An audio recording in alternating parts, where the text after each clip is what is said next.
Assalamualaikum warahmatullahi wabarakatuh. Kembali lagi dengan saya Anis Alfi. Pada kesempatan kali ini saya akan sharing terkait materi dari persamaan dasar akuntansi untuk mata pelajaran akuntansi dasar kelas 10 AKL. Nah, kita langsung aja ke materinya ya. Oke, sebelum masuk ke dalam materi, kita harus paham terlebih dahulu nih kompetensi dasar yang harus dipenuhi.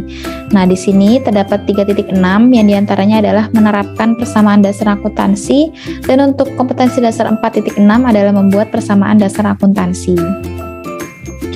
Oke, kita langsung masuk ke dalam pembahasan yang pertama mengenai komponen persamaan dasar akuntansi. Tapi sebelum itu kita akan mengetahui terlebih dahulu nih apa sih persamaan dasar akuntansi. Nah, jadi persamaan dasar akuntansi adalah hubungan antara harta, utang, modal ya dalam posisi laporan keuangan suatu perusahaan.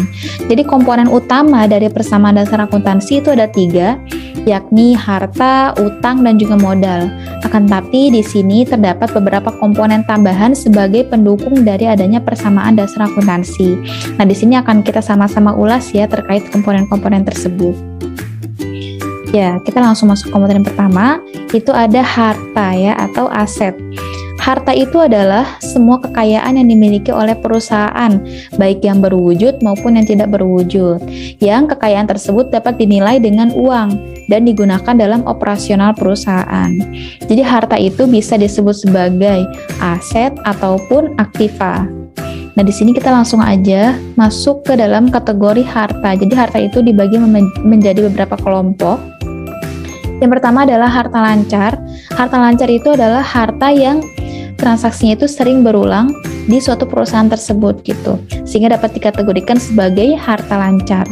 Nah, di dalamnya itu terdapat akun-akun yang terdiri dari kas dan juga surat berharga, piutang dagang, piutang wesel, pendapatan yang masih harus diterima, kemudian beban dibayar di muka, perlengkapan dan juga persediaan barang dagang.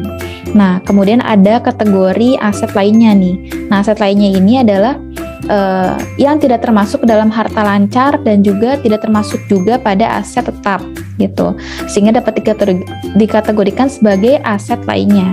Yang contohnya itu adalah investasi jangka panjang. Ya, selanjutnya itu ada aset tetap berwujud, yang contohnya itu adalah tanah, gedung, mesin, peralatan toko, dan juga alat angkut. Oke, kemudian itu ada aset tetap tak berwujud, diantaranya adalah goodwill, hak paten, hak cipta, merek dagang, dan juga hak sewa.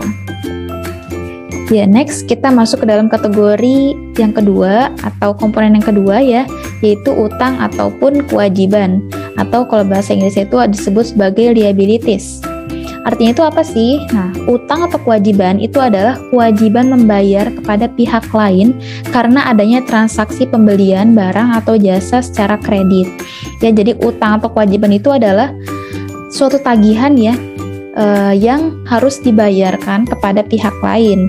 Nah, di sini terdapat beberapa kelompok ya, dibagi menjadi beberapa kelompok berdasarkan dari jangka waktu pelunasannya.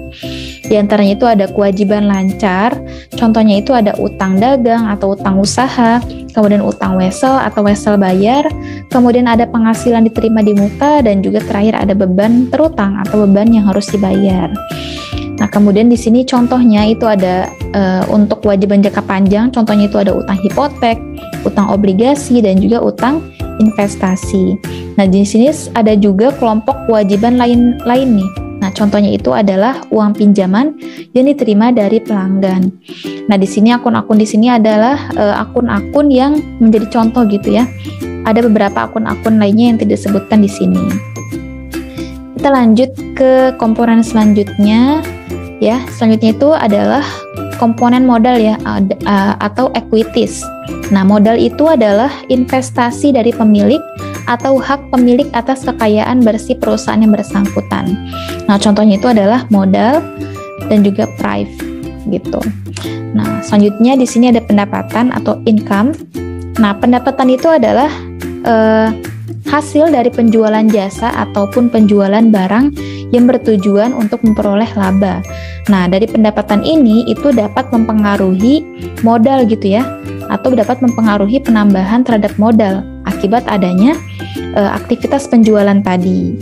Contohnya itu misalkan pendapatan jasa, pendapatan bunga, dan juga lain-lain ya. Gitu. Nah, kemudian ada beban atau expense. Nah, beban itu adalah pengorbanan yang dilakukan oleh perusahaan untuk memperoleh pendapatan yang berakibat berkurangnya jumlah harta perusahaan dan dapat dilakukan saat diperoleh pendapatan. Jadi singkatnya, beban itu adalah biaya yang harus dikorbankan oleh perusahaan demi tercapainya aktivitas operasional perusahaan gitu. Misalkan seperti beban sewa, beban listrik, beban gaji, dan lain sebagainya. Kita ambil contoh beban listrik. Nah, beban listrik ini perusahaan pastinya butuh listrik ya untuk menjalankan aktivitas perusahaannya. Apalagi perusahaan-perusahaan yang memang dalam menjalankan operasional perusahaannya itu menggunakan mesin-mesin gitu. Sehingga dengan adanya listrik ini sangatlah diperlukan gitu ya untuk berjalannya operasional perusahaan. Nah, sehingga ketika terdapat tagihan listrik, maka di sini dikategorikan sebagai beban listrik. Karena kalau misalkan tidak ada listrik, maka disinilah aktivitas perusahaan tidak dapat berjalan gitu, sehingga di sini terdapat biaya yang harus dikorbankan untuk dapat terjalankannya aktivitas operasional perusahaan. Oke, kita lanjut. Nah, selanjutnya kita akan masuk ke dalam bentuk persamaan dasar akuntansi. Ya, jadi bentuk persamaan dasar akuntansi itu pada dasarnya pondasinya itu adalah aktiva sama dengan pasiva. Jadi antara aktiva dan juga pasiva itu harus balance gitu ya saldonya. Nah, aktiva dan pasiva itu apa saja sih? Nah, di sini yang termasuk dalam aktiva itu adalah harta dan pasiva itu adalah utang ditambah modal. Ya, jadi itu. Jadi pondasi dari persamaan dasar akuntansi itu adalah ini ya. Harta sama dengan utang ditambah modal. Nah, akan tapi dari rumus ini dapat diturunkan gitu ya. Dapat diturunkan rumusnya menjadi ketika ingin mencari utang, maka di sini rumusnya itu adalah harta dikurang modal.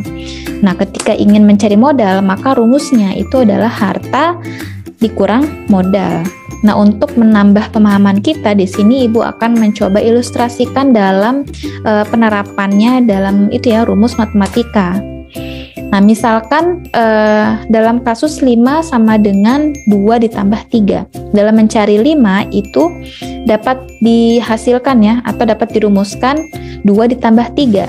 Di mana kita analogikan atau kita ilustrasikan 5 itu posisinya sebagai harta dan 2 itu posisinya sebagai utang dan modal itu diilustrasikan menjadi angka 3 ya.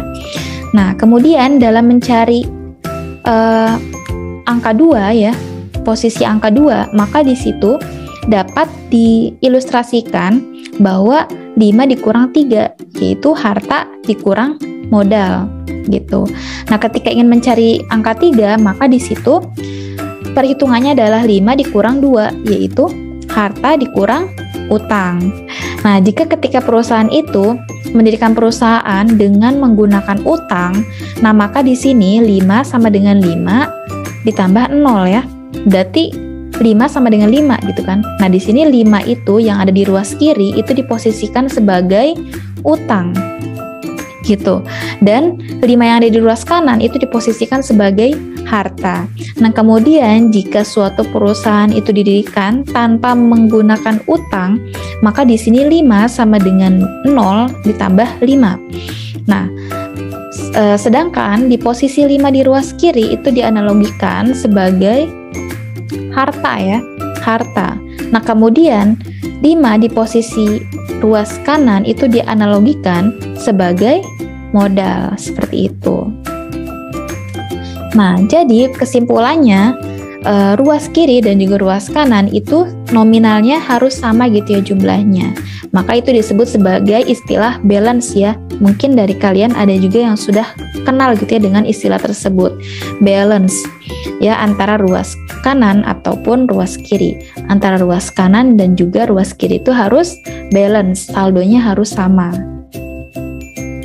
Oke, kita lanjut ke contoh pengaruh transaksi ya. Jadi dalam suatu transaksi itu berpengaruh pada komponen apa saja nih. Nah, ini kita akan lihat contohnya. Nah, misalkan pada transaksi yang pertama itu adalah setoran modal. Nah, ketika setoran modal itu kan berarti perusahaan baru didirikan ya. Didirikan tapi di sini tidak ada menggunakan utang gitu. Jadi hanya modal saja gitu, setoran modal, melakukan setoran modal. Maka di sini sesuai dengan rumus persamaan dasar akuntansi, harta sama dengan utang ditambah modal. Ketika perusahaan itu tidak didirikan dengan utang, maka di sini harta sama dengan modal. Sehingga ketika terjadi transaksi setoran modal, maka di sini akan berpengaruh kepada harta dan juga modal. Nah, karena dilakukan setoran, maka di sini hartanya akan bertambah dan juga modalnya akan bertambah. Oke, lanjut pembelian harta secara kredit ya. Ketika kita melakukan pembelian harta, maka otomatis harta kita akan bertambah, gitu kan. Nah, akan tapi di sini ada keterangan nih secara kredit. Maka dari itu di sini utangnya itu akan bertambah karena belum dilakukan suatu pembayaran. Itu. Kemudian contoh ketiga adalah pembelian harta secara tunai. Nah, seperti tadi ya, ketika terjadi pembelian harta, maka di situ hartanya akan bertambah. Nah, di sini kan terdapat keterangan secara tunai ya. Berarti di situ ketika terjadi transaksi pembelian, maka di situ langsung dilakukan pembayaran gitu ya pada saat transaksi berjalan. Maka dari itu di sini hartanya pun akan berkurang. Hartanya dalam bentuk apa? Dalam bentuk kas gitu. Kalau yang bertambah ini dalam kategori itu ya, perlengkapan ataupun peralatan yang dibeli gitu. Oke, kita lanjut ya. Contoh nomor 4 itu adalah diterima penghasilan gitu. Penghasilan tadi itu dikategorikan sebagai apa ya? Penghasilan itu dikategorikan sebagai pendapatan ya. Pendapatan itu berpengaruh pada modal nih, berpengaruh terhadap modal. Ketika terjadi pendapatan, maka di sini terjadi penambahan terhadap modal seperti itu. Nah, maka di sini dapat disimpulkan ya bahwasannya ketika terjadi transaksi terima penghasilan, maka di sini akunnya itu adalah pendapatan gitu, yang dimana pendapatan itu akan berpengaruh pada modal, sehingga di sini modalnya akan bertambah dan hartanya itu akan bertambah dalam bentuk kas. Seperti itu. Kemudian nomor 5, pembayaran beban ya. Ketika kita melakukan pembayaran, otomatis kas kita itu akan keluar ya, karena kita melakukan pembayaran. Nah, beban itu sama seperti pendapatan ya. Beban itu akan berpengaruh pada modal. Ketika kita melakukan pembayaran, maka beban itu akan berkurang ya, karena sudah dilakukan pembayaran. Oke, seperti itu ya. Nah, kita lanjut akan masuk ke contoh yang keenam, yaitu pembayaran utang. Oke, pembayaran utang sama ya seperti tadi gitu ya, pembayaran beban. Pembayaran utang berarti kita mengeluarkan uang sehingga dapat dikategorikan uang itu adalah kas ya. Sehingga ketika kasnya itu keluar, di sini kas itu akan berkurang. Nah, karena kita dilakukan pembayaran utang, maka utangnya itu akan berkurang ya, karena sudah dilunasi. Seperti itu. Kemudian contoh nomor 7, diterima tagihan. Nah, di sini tagihan itu ada dua ya. Ada dua, yaitu piutang ataupun utang, tergantung posisinya. Kalau misalkan utang berarti kita yang memberikan pinjaman gitu ya, atau kita yang mengirimkan tagihan kepada seseorang. Akan tetapi kalau misalkan utang itu kita yang menerima tagihan gitu, kita yang dikirimkan tagihan oleh pihak lain gitu. Nah, karena di sini bahasanya itu diterima, itu berarti kategorinya piutang karena kita menerima pelunasan tagihan gitu. Jadi tagihan yang kita kirimkan kepada pihak lain itu sudah kita terima gitu. Jadi tagihan yang kita kirimkan itu sudah dibayarkan oleh pihak lain, seperti itu. Berarti kalau misalkan kata kuncinya itu diterima, maka di situ termasuk dalam piutang. Akan tetapi kalau misalkan kata kuncinya itu dibayarkan, maka tagihannya itu termasuk ke dalam utang karena kita membayarkan kepada seseorang gitu ya. Kita membayarkan kepada pihak lain sehingga kita itu membayarkan utang kepada pihak lain. Nah, karena di sini kata kuncinya diterima, maka di sini kasnya bertambah dan juga piutangnya bertambah ya, karena pihak lainnya itu sudah melunasi. Seperti itu. Kemudian contoh transaksi yang ke-8, penghasilan masih berupa tagihan. Ya, penghasilan itu tadi apa? Penghasilan itu adalah pendapatan ya, yang akan berpengaruh kepada modal. Ketika terjadi penghasilan atau pendapatan, maka di sini modalnya akan bertambah. Tapi di sini masih berupa tagihan nih, ya, karena tadi tagihan ada 2, maka di sini karena di sini kategorinya penghasilan atau pendapatan, maka di sini termasuk ke dalam kategori piutang ya, karena kita yang akan menerima gitu, sehingga piutangnya itu akan bertambah. Oke, lanjut. Ya, kita akan masuk ke dalam contoh persamaan dasar akuntansinya. Next, ya, ini ada contohnya ya. Jadi, di sini ada terdapat perusahaan jasa persewaan mobil dari Yuka yang dimiliki oleh Tuan Abdul. Nah, periodenya itu dari 1 sampai 31 Desember. Ya, periodenya itu 1 bulan pada tahun 2010. Nah, untuk transaksi tanggal 1 Desember, Tuan Abdul menyetorkan uang tunai ke perusahaannya sebagai setoran pertama sebesar 50 juta. Tanggal 5, dibeli aksesoris modal sebesar 30 juta dari PT Yakamura secara kredit. Nah, kemudian tanggal 10, dibeli dengan uang tunai dari PT Usaha Mandiri perlengkapan secara atau seharga 8 juta. Gitu. Kemudian tanggal 15 itu dibayarkan gaji pegawai senilai 5 juta. Tanggal 18 menerima penghasilan yang diterima tunai senilai 40 juta, sedangkan ia masih berupa tagihan sebesar 2 juta. Nah, kemudian tanggal 20 Desember, seperangkat peralatan ini disewakan senilai 6 juta tetapi uangnya belum diterima. Dan tanggal 31 Desember itu diambil uang kas perusahaan untuk keperluan pribadi Tuan Abdul senilai 5 juta. Oke, kita langsung aja lihat penyelesaiannya. Ya, jadi pada transaksi yang pertama itu kan Tuan Abdul menyetorkan uang tunai ke perusahaannya sebagai setoran pertama ya sebesar 50 juta. Nah, maka di sini kita akan lihat ya tabel ataupun bentuk daripada penyelesaian persamaan dasar akuntansinya. Kita buat dulu tabel seperti ini, tabelnya, contoh tabelnya. Di sini terdapat tanggal, harta, utang, modal, dan juga keterangan. Nah, khusus harta ini dilengkapi lagi kolomnya tergantung dengan jenis harta yang digunakan selama transaksi satu periode tersebut gitu. Jadi dalam satu periode tersebut terdapat harta jenis kas, piutang, perlengkapan, dan juga peralatan. Nah, untuk itu kita langsung aja masuk ke transaksinya ya. Kita mulai dari tanggal 1. Nah, untuk tanggal 1 ini kita sudah melihat dari contoh persamaan dasar akuntansi tadi ya sebelumnya.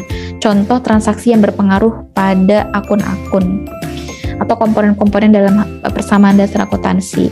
Nah, sehingga di sini karena menyetorkan uang tunai sebagai setoran pertamanya, maka di sini dapat dikategorikan atau dianalisis sebagai kas dan juga modal, di mana keduanya sama-sama bertambah ya, karena di sini Tuan Abdul baru menyetorkan uang tunainya ke perusahaan, sehingga di sini kasnya bertambah dan juga modalnya bertambah. Nah, perlu diketahui juga ya bahwasanya konsep dari akuntansi itu, harta dari pemilik dan juga harta dari perusahaan itu harus dipisahkan gitu.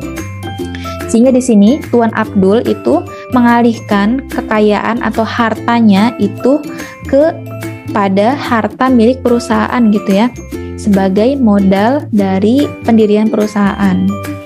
Oke, kita langsung masukin aja nominalnya ke akun-akun yang sudah kita analisis gitu ya, yaitu kas bertambah, modal bertambah. Oke, dengan kita taruh ya keterangannya itu modal awal, dan di sini kita dapat melihat ya bahwasanya kasnya itu yang kategorinya masuk dalam harta itu sebesar 50 juta dan utangnya itu 0 ya, karena belum ada transaksi utang, dan juga modalnya itu sebesar 50 juta. Sehingga di sini keduanya antara ruas harta dan juga ruas utang dan modal itu sama-sama balance ya dengan saldo yang sama. Oke, lanjut ke transaksi selanjutnya. Pada tanggal 5 Desember, dibeli aksesoris modal sebesar 30 juta dari PT Yakamura secara kredit.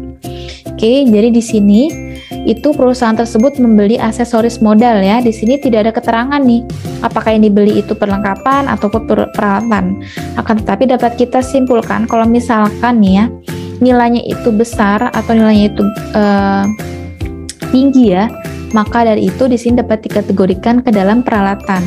Jadi peralatan itu nilainya itu lebih besar daripada perlengkapan gitu. Jadi contohnya misalkan di toko itu ya, fotokopi. Nah, misalkan di toko fotokopi itu yang termasuk ke dalam peralatan itu adalah mesin fotokopinya.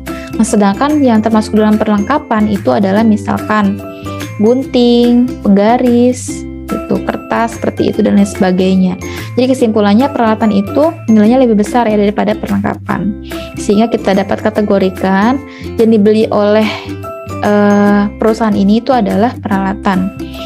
Nah, jadi analisisnya karena di sini dilakukan secara kredit, maka dapat disimpulkan ya bahwasanya ini termasuk ke dalam utang gitu karena dilakukan secara kredit.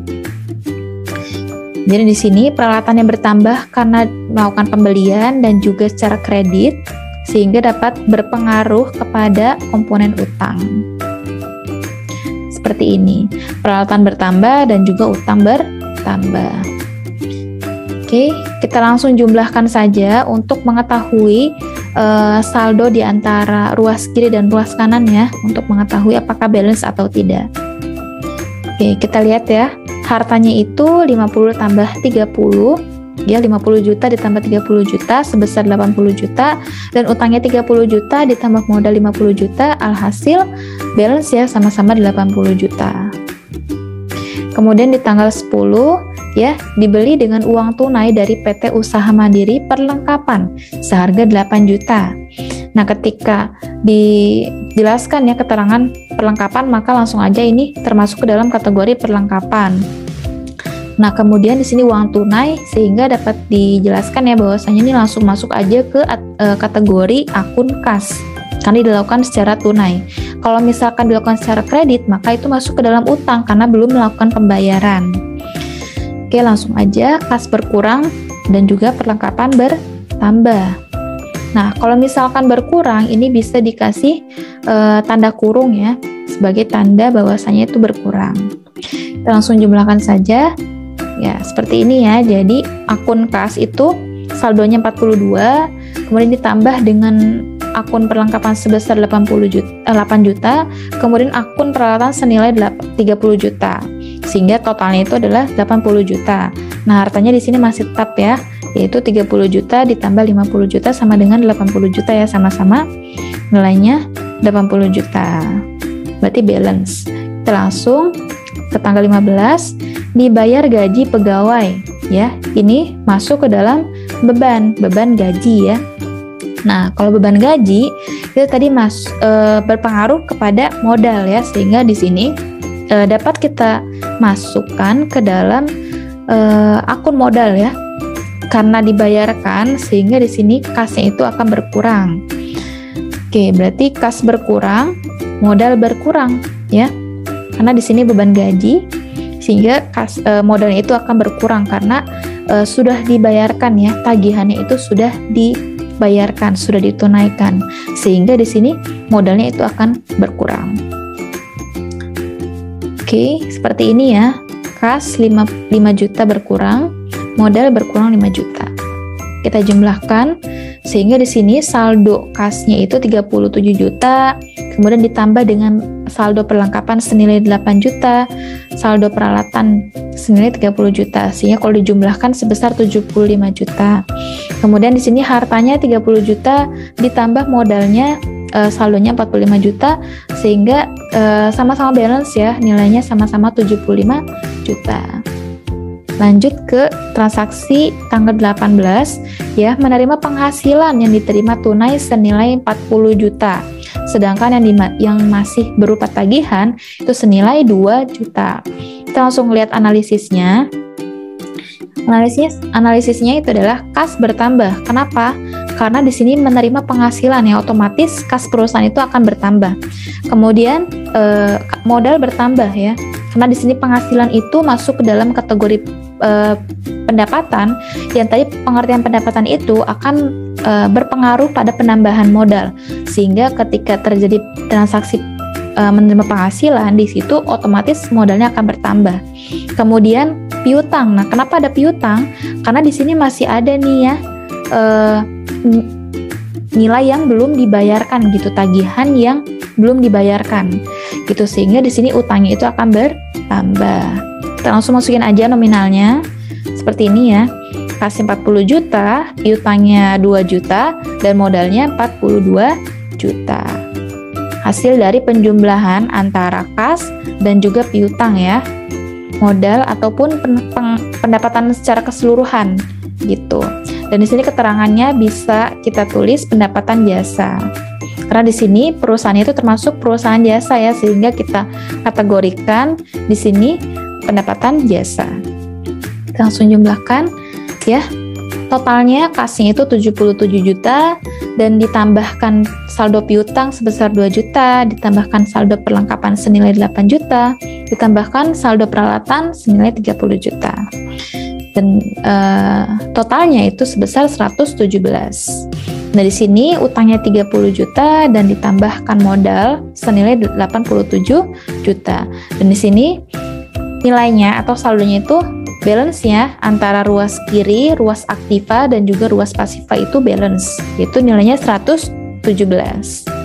Next, ke transaksi tanggal 20, ya, seperangkat peralatan disewa senilai 6 juta, tapi uangnya belum diterima. Nah, karena di sini itu adalah peralatan yang disewa, maka di sini masuk ke dalam pendapatan sewa. Dan di sini kan uangnya belum diterima nih, maka kasnya itu belum masuk gitu ya, belum masuk ke dalam perusahaan, sehingga kita tidak dapat memasukkan saldonya itu ke dalam akun kas gitu. Sehingga apa nih saldonya? Saldonya itu adalah piutang gitu. Piutangnya akan bertambah karena belum dilakukan pembayaran. Nah, kemudian di sini peralatan yang disewakan, sehingga masuk ke dalam pendapatan sewa, karena pendapatan itu berpengaruh terhadap modal ya, modal yang akan bertambah, maka di sini analisisnya piutang bertambah dan juga modal bertambah masuk. Nah, seperti ini ya, kita masukkan 6 juta itu di posisi piutang, dan 6 juta juga itu dimasukkan ke dalam posisi modal dengan keterangan pendapatan sewa. Oke, lanjut. Oke, kita jumlahkan saja ya. Jumlahnya 77 juta, dan juga piutangnya sebesar 8 juta, dan ditambahkan saldo perlengkapan nilainya 8 juta, dan ditambahkan juga peralatan sebesar 30 juta dengan total 123 juta. Dan di sini ruas posisi kanan atau pasifanya utangnya 30 juta ditambah 93 juta, hasilnya itu sama ya, yaitu 123 juta. Oke, kita langsung masuk ke transaksi terakhir, yaitu tanggal 31 Desember, diambil uang kas perusahaan untuk keperluan pribadi Tuan Abdul, gitu, sebesar 5 juta. Ya, nah, kalau misalkan pemilik itu mengambil kas perusahaan, maka akunnya itu adalah private, gitu ya, atau private, gitu. Nah, karena diambil uang kas, maka kasnya itu akan berkurang ya. Jadi analisisnya pengaruhnya itu ada pada kas berkurang dan juga modal berkurang dengan keterangan prive seperti itu. Kas berkurang 5 juta dan juga modalnya berkurang 5 juta dengan keterangan prive. Totalnya saldonya adalah kas 72 juta ditambah piutang sebesar 8 juta dan ditambah perlengkapan senilai 8 juta dan juga peralatan senilai 30 juta yang hasilnya itu adalah 118 juta. Dengan ruas sebelah kanan yaitu pasiva utang 30 juta dan modal sebesar 88 juta yang hasilnya itu balance ya, yaitu 118 juta. Seperti itu ya. Oke, mungkin sekian materi dari persamaan dasar akuntansi yang ada pada video kali ini. Mungkin untuk penjelasan lebih lanjut itu akan dijelaskan di video-video selanjutnya ya, atau nanti bisa ditanyakan di kolom komentar, ataupun nanti kalau misalkan ada kelas 10 AKL yang ingin bertanya pada Ibu bisa ditanyakan melalui grup ataupun PC secara personal. Oke, terima kasih atas perhatiannya, kurang lebihnya mohon maaf. Wassalamualaikum warahmatullahi wabarakatuh. Sampai jumpa di video selanjutnya.